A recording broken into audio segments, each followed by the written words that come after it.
If you've been told that more cardio equals more fat loss, I need you to forget that right now. Cardio is not the magic solution to fat loss. In fact, too much of it can work against you by stressing your body, disrupting your metabolism, and even making it harder to lose fat and even gaining more weight. Or keep working on losing the same 20 pounds over and over again for years. If cardio was truly the best way to lose fat, everyone doing it daily would be lean and toned. But that's not what happens for most people focusing on cardio. And yes, cardio burns calories in the moment, but it doesn't reshape your body or fix your metabolism, which is what we want. Body recomposition. Remember, reducing fat while building lean muscle. This is how you get the toned look you're after. This comes from strength training, proper nutrition, and metabolic efficiency. And when you overdo high intensity cardio, especially for long periods, you trigger chronically high cortisol levels, leading to what's often called chronic cardio. And here's what happens when cortisol stays high for too long. Your body burns glucose instead of fat for energy. You become hungrier and more likely to overeat later on, because we know how that works, right?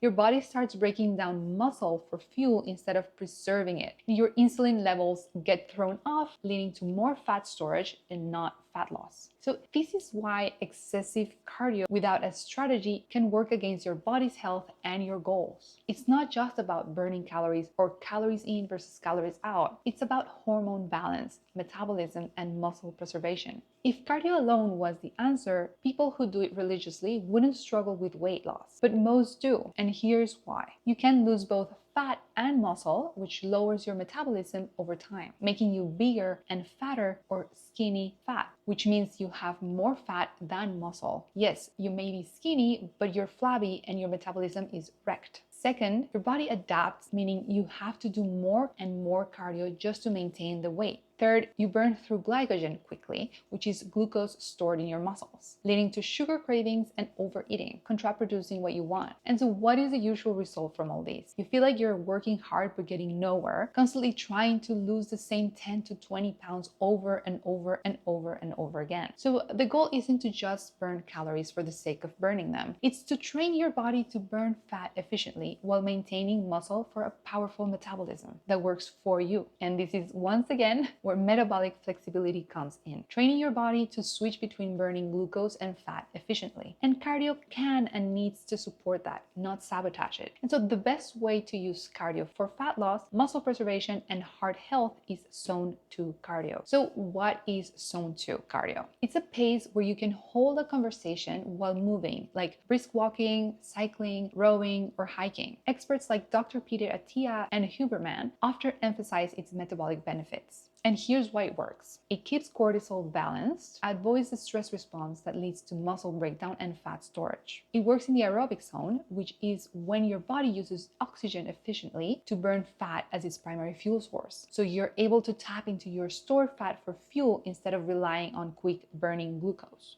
It supports heart health, which means you strengthen your cardiovascular system without overstressing your body or adrenals. And why does this matter? When you push too hard into anaerobic training, like staying in zone 3 or 4 for too long, like high intensity training, excessive sprints, or long high intensity runs or group classes, your body burns through glycogen instead of fat and runs on glucose. This spikes cortisol, causes blood sugar crashes, and makes fat loss harder. Zone 2 cardio keeps you in the aerobic zone, where you train your body to burn fat efficiently, improve endurance, and support metabolic health without the burnout, maintaining your hormonal balance. And so how do you calculate your zone 2 heart rate to know you're in that zone when you're working out? Do 180 minus your age. That would be your top range of your zone 2 heart rate. This keeps you in the fat burning and heart health sweet spot without overstressing your system. For example, if you are 34 years old, your zone 2 heart rate range would be 180 minus 34 equals 146 beats per minute. Aim to stay within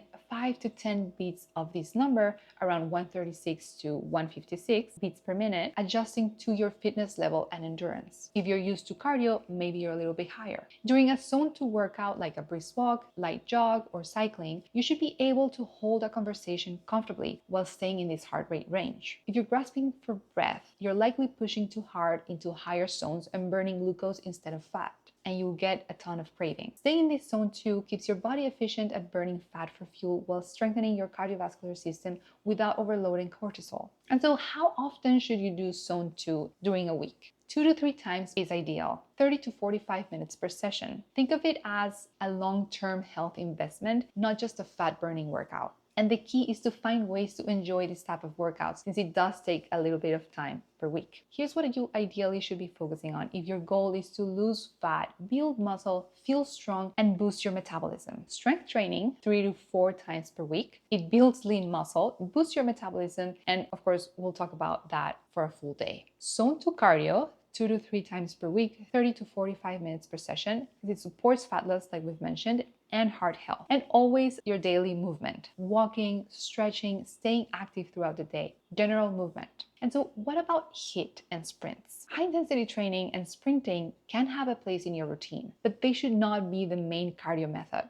I'll cover when, why, and how to incorporate them in a future lesson. Use your daily journal and reflect a little on your relationship with cardio. Have you been using cardio just to burn calories or to improve your overall health? How do different types of cardio make you feel? Energized or exhausted? Starving and shaky? Sounds familiar? And what adjustments will you make to support fat loss and muscle preservation? How does switching your perspective make you feel about your goals and yourself? So today's action steps. First, try to swap high intensity cardio for a zone 2 session this week if you already do cardio. If not, add a zone 2 session this week for even 10 to 15 minutes. Start small. We can build up from there. It could be your morning walk. Pick an exercise you enjoy, like a brisk walk, a light jog, roller skating, biking, playing pickleball, basketball. Experiment with what you enjoy. And pay attention to how you feel after cardio. Do you feel energized? Do you feel drained, hungry, satisfied? And keep track of your heart rate to that 180 minus your age. Reframe cardio. It's a tool for health, not a punishment for food.